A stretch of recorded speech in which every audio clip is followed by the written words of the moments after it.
Coucou tout le monde et bienvenue dans cette nouvelle vidéo sur ma chaîne Princesse Périnée. Aujourd'hui, je vais vous apprendre à respirer. Pourquoi parler de respiration alors que je parle de périnée? Le périnée, c'est quoi? C'est la zone qui ferme en bas la cavité abdominale, c'est la base. Vous avez tout autour la sangle abdominale et les muscles dorsaux et en haut, le diaphragme. La respiration, ça paraît évident, ça paraît quelque chose de naturel puisque c'est le premier geste qu'on fait en venant au monde et que c'est le dernier qu'on fait en partant de cette terre. Il y a 10 000 façons de respirer, il y a 10 000 façons de mal respirer. Alors la respiration d'abord c'est quoi? C'est l'air qui rentre dans votre corps par le nez principalement ou par la bouche, qui passe par votre gorge, qui descend dans la trachée pour rentrer dans les poumons. Les poumons sont dans la cage thoracique et comment cela se passe? C'est parce que votre diaphragme qui est situé ici, là, sur vos côtes.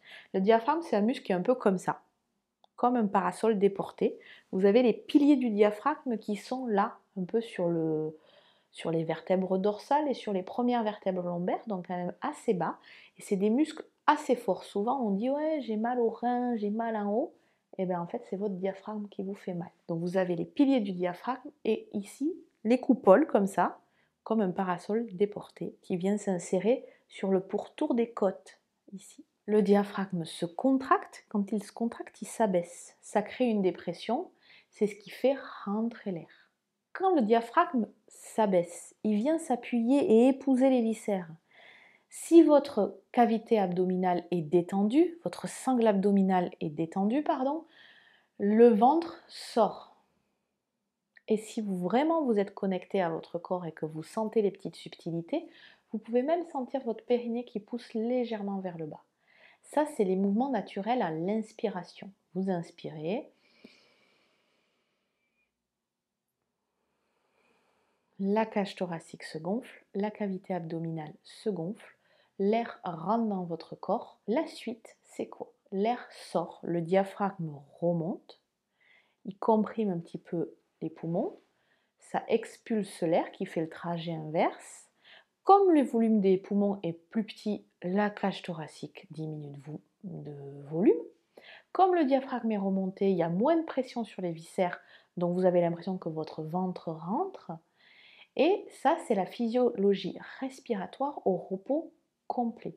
Ce qu'on peut rajouter quand on est un peu debout ou quand on est un peu en travail qui nécessite une certaine tonicité, c'est les muscles justement périnée et transverse qui travaillent ensemble, qui sont en synergie. Et donc quand vous soufflez, si vous voulez vraiment finir d'expirer, vous avez le bas du ventre qui rentre. Ça donne j'inspire et je souffle.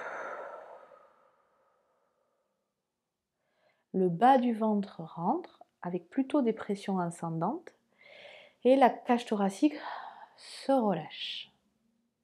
Ce qu'on peut très souvent voir, c'est des gens qui forcent l'expiration en venant fermer ici, donc qui engagent les abdos sur le haut de la cavité abdominale, au-dessus du nombril, entre le nombril et la poitrine, et ça donne quelque chose comme ça, comme quelque chose qui ceinture beaucoup trop haut.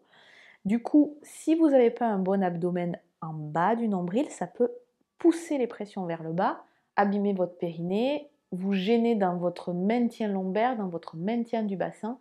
C'est pour ça que tout fonctionnant ensemble, c'est important d'avoir un muscle transverse fonctionnel qui peut bien rentrer et remonter les organes pour aider à expulser l'air. Donc plusieurs façons de respirer, la respiration de repos, de détente. Vous laissez l'air rentrer sans forcer et vous expirez naturellement, rien n'est contracté, il n'y a pas de résistance. Je vous explique la technique magique pour lutter contre le stress dans cette vidéo et vous retrouverez cette technique de respiration. Après, il y a la respiration, on va dire, de gainage, de sport. Vous devez engager votre transverse, le périnée évidemment, gainer ici pour être maintenu, gainer vos muscles dorsaux, vos muscles spinaux, et être capable quand même de respirer puisqu'on ne vit pas en apnée. Donc là, à ce moment-là, on respire par les côtes basses. Et vous voyez, j'ai beaucoup plus de mouvement au niveau de mes côtes qu'au niveau de mon abdomen. Mon abdomen ne bouge pas du tout. Mais j'arrive quand même à vous parler, donc ça veut dire que je ne suis pas en apnée. Ça veut dire quand même que j'arrive à bouger.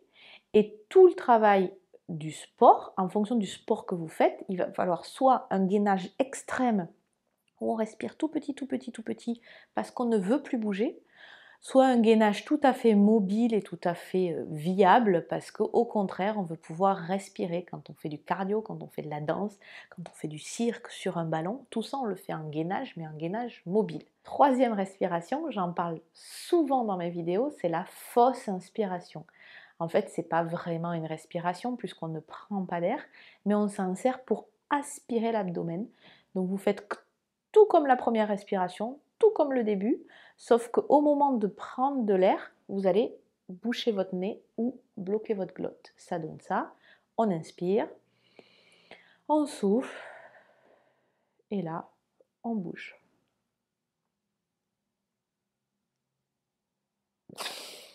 Et si vous voulez en savoir un petit peu plus sur cette fausse inspiration et tous ses bienfaits, je vous propose de vous abonner à ma chaîne, de cliquer sur la petite cloche pour avoir les notifications parce qu'une vidéo arrive très bientôt où vous saurez tout, mais vraiment tout sur la fausse inspiration et tous ses bienfaits. J'espère que cette petite vidéo vous aura aidé à y voir plus clair sur ce que c'est que la respiration en général. N'hésitez pas à poser vos questions en commentaire, j'essaierai d'y répondre dans le meilleur délai.